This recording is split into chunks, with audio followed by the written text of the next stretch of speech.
देखते हैं last one is the optical isomerism. Optical isomerism का मतलब क्या होता है? That means they show they have the tendency to rotate the plane polarised light. अगर प्लेन पोलराइज्ड लाइट को रोटेट करने की टेंडेंसी रखते हैं तो वो ऑप्टिकली एक्टिव है, अगर नहीं रखते हैं तो वो ऑप्टिकली इनएक्टिव है। मैंने अगर एक बात करूं तो एक ऑप्टिकल आइसोमेरिज्म का अगर हम लोग क्रैश कोर्स के हिसाब से बात करें तो these are super imposable mirror images. ये क्या होता है? सुपर इम्पोजेबल मिरर इमेजेस, ठीक है, sorry that is the non super imposable mirror images. ऐसे मिरर इमेजेस जो एक दूसरे के ऊपर सुपर इम्पोज ना हो वो क्या कहलाएंगे आपके पास? Optically active images. जैसे कि मैंने बोला कि ये मेरा एक हाथ है, अगर मैं इस हाथ की मिरर इमेज यहां पर क्रिएट करूंगा तो ये मिरर इमेज क्रिएट होगी। अब मैं इसको एक दूसरे के ऊपर सुपर इम्पोज करने की कोशिश कर रहा हूं। ये मछली जल की रानी वाला वीडियो यहां काम आता है, बचपन वाला। तो ये क्या कहलाएंगे? ऑप्टिकली एक्टिव कहलाएंगे। अगर मैं इसी की मिरर इमेज अगर मैं मान लीजिए ये देखता हूं ये, तो ये क्या है? सुपर इम्पोज हो गई एक दूसरे के ऊपर, तो ये ऑप्टिकली इनएक्टिव है। आइए हम अल्फाबेट्स के कुछ लेटर से सीखते हैं। जैसे मैंने बोला ए के सामने यहां पर अगर मैंने मिरर रखा, ठीक है, तो इसका ए का पोर्शन वापस ए ही बनेगा। तो ये क्या करेगा? ये इसके ऊपर सुपर इम्पोज हो जाएगा ये एज इट इज। अगर मैं इसको उठा के इसके ऊपर रखना चाहूं तो अगर मैंने बोला आपसे ओ के ऊपर मिरर रखा, तो इसकी मिरर इमेज भी क्या बनेगी? इसके पास यही ओ बनेगी। अगर हम लोग देखें तो हम लोग अगर बात करते हैं इसकी, तो अगर मैं इसको उठा के यहां पर रखना चाहूं तो इसके ऊपर as it is super impose हो रही। दैट मीन्स ये क्या है? ये दोनों ही ऑप्टिकली इनएक्टिव है। पर अगर इसी के बजाय अगर मैं रखता हूं लेटर पी, तो इसकी जो मिरर इमेज बनी है वो कैसे बनेगी आपके पास? अगर इसको हम लोग फ्लिप करते हैं, हम लोग अगर यहां से देखें दैट इज अ क्लोन, और अगर यही क्लोन को यहां से फ्लिप कर दिया तो ये पी कुछ इस तरीके का बन जाएगा यहां से। अब मैं अगर इसको क्या करता हूं कि अब मैं अगर इसको उठा करके इसके ऊपर रखना चाहूं तो भी ये क्या होगा? सुपर इम्पोज नहीं होगा, ये पोर्शन अलग अलग आएगा, कहीं भी ये सुपर इम्पोज नहीं हो रहा है। तो अगर सुपर इम्पोज नहीं हो रहा है तो ये ऑप्टिकली एक्टिव है। क्लियर है? ये कैसा है? ऑप्टिकली एक्टिव मॉलिक्यूल है, यहां से देख सकते हैं। क्लियर है? तो अगर मिरर इमेजेस एक दूसरे के ऊपर सुपर इम्पोज नहीं हो रही तो ये कैसी है? ऑप्टिकली एक्टिव है। तो इसका मतलब अपने पास जो क्राइटेरिया बचेगा वो क्या रहेगा? इनकी मिरर इमेज बनानी है और मिरर इमेज एक दूसरे के ऊपर सुपर इम्पोज नहीं होनी चाहिए। Let's check. सबसे पहले बात करते हैं हम लोग इसकी, तो यहां से देखें तो square planar molecule do not show optical isomerism due to plane of symmetry. जहां प्लेन ऑफ सिमेट्री आ जाती है वो आपके पास ऑप्टिकल आइसोमेरिज्म शो नहीं करते। हम लोगों ने ऑर्गेनिक केमिस्ट्री में पढ़ा है 3 टाइप की प्लेन ऑफ सिमेट्रीज होती है, वर्टिकल, हॉरिजॉन्टल, ठीक है, और एक लेटरल सिमेट्री। भाई हम कॉपी यूं रखते हैं। क्लियर? हमारे पास मान लीजिए कि ये कोई भी एक बॉक्स है, ठीक है, इस बॉक्स को मैं कैसे कैसे कट कर सकता हूं? या फिर तो यूं कट करूं, या फिर इस बॉक्स को यूं कट करूं, या फिर इस बॉक्स को यहां से भी तो हम लोग कट कर सकते हैं बीच से, स्लाइसर की तरह। तो वो चीज हम लोग, तो प्लेन ऑफ सिमेट्री नहीं होनी चाहिए, ये स्क्वायर प्लेनर में पॉसिबल है। तो square planar complexes do not show optically active compound but do not show optical isomerism, but आपके कौन से? टेट्राहेड्रल शो कर जाएंगे क्योंकि उनमें प्लेन ऑफ सिमेट्री प्रेजेंट नहीं होती है। लेट्स चेक टेट्राहेड्रल की अगर हम लोग बात करें तो कैसे करेंगे? Tetrahedral complex show optical isomer. आइए देखते कैसे। मैंने बोला M अगर A4 ही है तो ये शो नहीं करेगा, क्योंकि अगर मैं इसकी मिरर इमेज बनाता हूं तो मिरर इमेज क्या बनी इसकी? What will I get? यहां से अगर मैं बनाता हूं इसका क्लोन बनाया हम लोगों ने, ये इसकी मिरर इमेज, और अगर मैं इसको फ्लिप भी कर दूं तो भी इसकी मिरर इमेज अभी भी वो के वही रही। जिस साइड ए था ये सारे ए भी फ्लिप हो गए यहां से, ठीक है, ये ए और ये ए। अगर मैंने इसको यहां पर रखना चाहा तो ये एज इट इज इसके ऊपर सुपर इंपोज होने की तैयारी रहेगी। ये देखो दैट मीन सुपर इंपोज हो गई, तो ये क्या करेगा आपके पास? ये ऑप्टिकली एक्टिव नहीं होगा। बट अगर इसी केस में मैं क्या करता हूं कि एक लिगेंड को चेंज कर देता हूं, इसको, ठीक है, इसको मैंने रखा A2 और B2, B रख दिए यहां दोनों।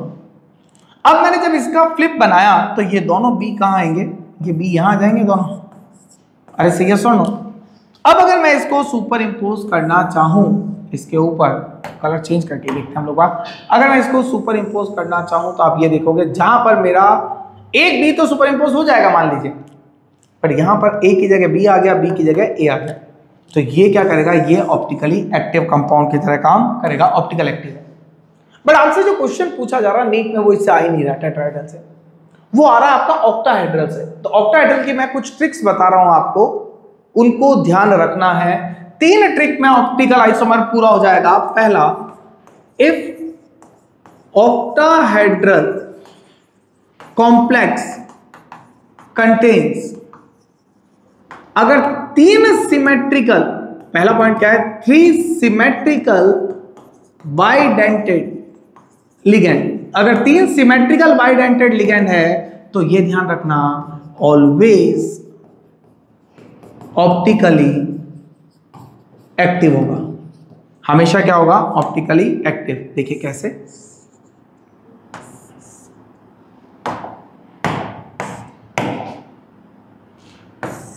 ये कॉम्प्लेक्स है मेरा, 3 सिमेट्रिकल बाइडेंटेड लिगेंड की बात कर रहा है ये M, पहला मॉलिक्यूल हम लोगों ने लगाया A और A, दूसरा A और A, और तीसरा भी यहां से A और A।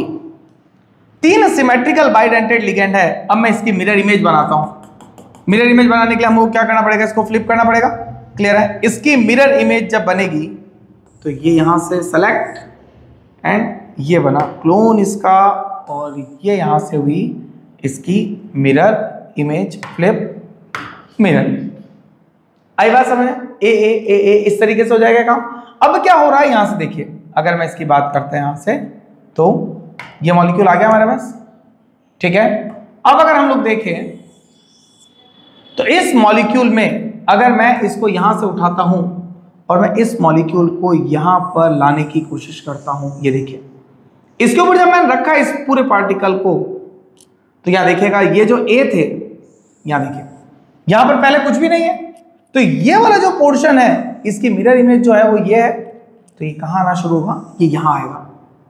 या फिर अगर यहीं से समझना चाहें हम लोग तो ये एक दूसरे सुपर इंपोज नहीं हो रहा है, ये पोर्शन इसमें यहां है, तो जब इसके ऊपर फ्लिप होकर आ रहा था तो ये पोर्शन यहां आ रहा था, दैट मीन्स नॉन सुपर इंपोजेबल है, तो ये ऑलवेज ऑप्टिकल आइसोमर है। अगर 2 सिमेट्रिकल बाइडेंटेड लिगेंड है, second case is the most important, और इसी से क्वेश्चन आता है, 2 सिमेट्रिकल बाइडेंटेड लिगेंड है, देन सिस फॉर्म तो कैसा है, ऑप्टिकली एक्टिव है, और ट्रांसफॉर्म कैसा है, ऑप्टिकली इनएक्टिव है। Cis form is optically active but trans form is optically inactive. देखते कैसे, मैंने बोला कि फॉर्मूले में मैंने लिख के दिया सिस, ठीक है, 2 ही है symmetrical, cis Fe En whole twice and Cl2, ये मॉलिक्यूल है सिस। सिस का मतलब क्या होगा, मॉलिक्यूल को किस तरीके से अरेंज करना है, ये तो मेरे पास मॉलिक्यूल सेंट्रल मेटल है, मैंने En लिया है, En को मैं क्या ऐसे लिख सकता हूं, एक En तो यहां आ जाएगा और एक En यहां आ जाएगा, अरे बाइडेंटेड है, और एक Cl यहां और एक Cl यहां। इसकी मैं अगर मिरर इमेज प्रिपेयर भी करता हूं, व्हाट विल आई गेट, इसको हम लोग फ्लिप करते हैं एक बार, क्लोन ये बनाया इसका, ये यहां बन जाएगा, ये देखिएगा, ये दोनों क्लोरीन को अगर मैंने रखा तो ये वाला पोर्शन, अब सॉरी इसकी मिरर इमेज नहीं बनी है, ठीक है, ये तो इसमें हम लोगों ने क्लोन ही बनाया। तो अब अगर मैं इसकी बात करूं तो अब मैंने इसकी मिरर इमेज तैयार की, तो ये हो गया इसका, ये है मिरर इमेज। अगर मैं देखूं तो इसकी मिरर इमेज पे ये जो पोर्शन थे आपके पास, ठीक है, this are the chlorine, this is the chlorine.